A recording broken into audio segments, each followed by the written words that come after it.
papa na si Senate President Manny Villar.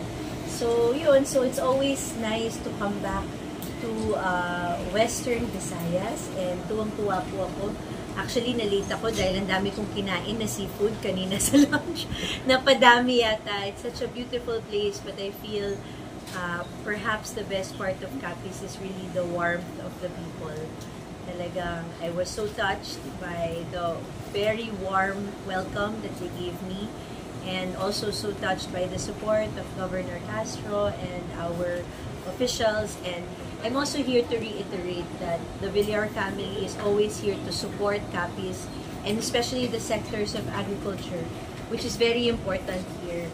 My mom, Senator Cynthia, marami po siyang mga batas na isinulong na tumutulong at nagpapalaki ng sektor ng agrikultura.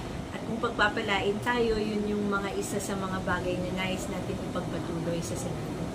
Okay. One question na lang tayo Okay. So, Ma'am Camille, first question is coming from Brigada News FM. Yes. Sir Chris Angelo, ayan. Ayan, si Sir Angelo. Ayan. Okay. Hi ma'am, good morning. Good afternoon. Yes. Welcome sa Capiz. Tanong ko lang ma'am, pag nabigyan tayo ng chance o swerte at makakuha ng upuan sa Senado, ano pa yung mga ginawa ng mga magulang na dapat ipagpatuloy? Ayun, gaya nga po ng sinabi ko, maraming magagandang panukalang batas na naisulong at naipasa yung mama ko as the chairman of agriculture. There are very important bills like the anti-economic sabotage bill, which gives stiffer penalties to rice traders and to middlemen. And for me, that's one of the reasons. Yan ang isa sa mga sanhin ng mataas na presyo ng ating bilihin ngayon. Hindi makatarungan na mura nila binibili sa ating mga magsasaka, pagkatapos ay ibebenta nila ng mahal na nagpapahirap naman dun sa ating mga kababayan. So that is one of the things that I would like to oversee and make sure that it's implemented properly. Because as I've said before, we have a lot of very good laws to support the agricultural industry. Pero ang importante is dapat ma-implement siya ng wasto. So yun yung babantayan natin, and I feel like my experience sa pagpapatakbo ng negosyo in the private sector and my experience as a two-term congresswoman has enabled me to know how to make laws efficiently run. And of course, my father, Senate President Manny Villar, has always supported the plight of the OFWs.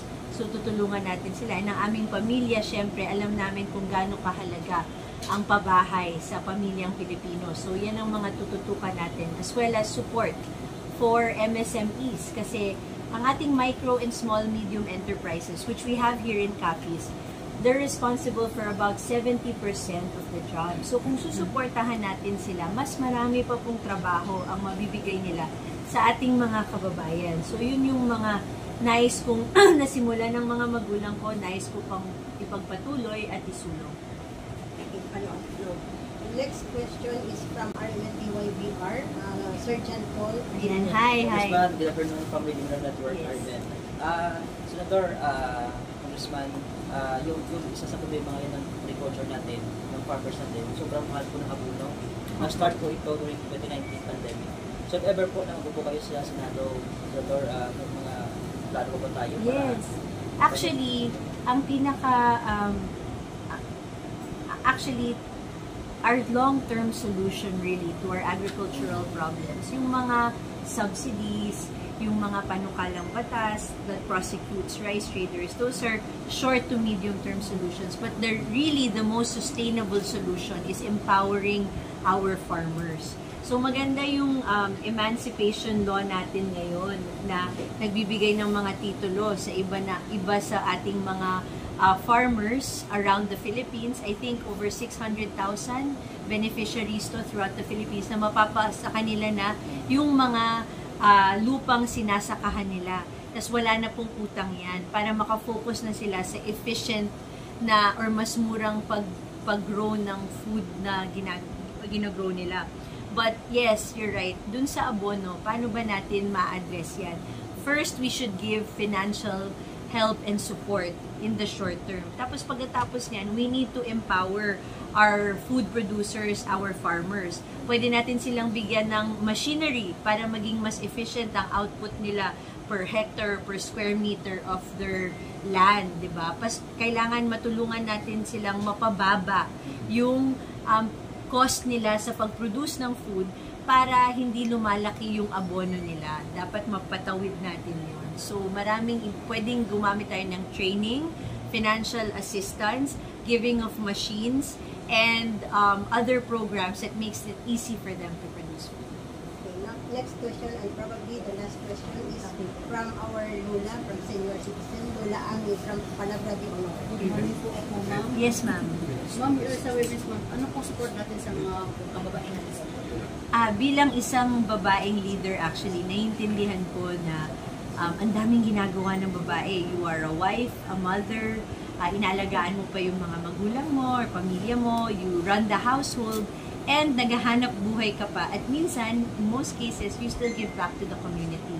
So, a lot of the things na isinulong ko sa Las Piñas is how do I make it easy for a woman? We establish support systems, and then we help them sa kabuhayan nila. I have given financial assistance to women na gustong magsimula ng sarili nilang hanap buhay kahit sa bahay lang po sila. We have a Negosenso program that gives capital to women, mga kababaihan na gustong magnegosyo or gustong kumita sa bahay. So, binibigyan natin sila ng kapital. And of course, nagsusulong tayo ng mga batas that gives benefits for women, more maternity benefits, both financial and also in terms of the workplace. And then we're advocating, syempre, for equal rights for women in the workplace and equal opportunities. And one of the best ways to empower women is really through education. So, marami tayong programa na nagbibigay dagdag kaalaman para sa mga kababaihan, para sa hanap buhay nila, or para makahanap sila ng magandang trabaho. Thank you so much. Isaya po natin, ma'am, sa kapis. Ha? Isaya po natin sa kapis. Maraming salamat po sa inyong mainit na pagtanggap po sa akin. Makakaasa po kayo na babalik po tayo sa Capiz. Kasama po tayo ni Governor Ferdinand Otto Castro at ang kanyang buong pamahalaan sa pagpapaganda at pagpaasenso ng Capiz. At talagang hindi po kakalimutan at nais ko pong suklian ang inyong pagmamahal at makakaasa kayo na bukas palagi ang aming pito para tulungan po lahat ng mga taga-Capiz. Ma'am, picture ano? Yes. Photo-ops para sa media. Of course!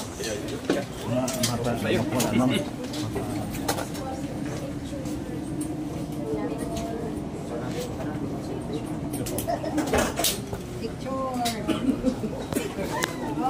Palayo.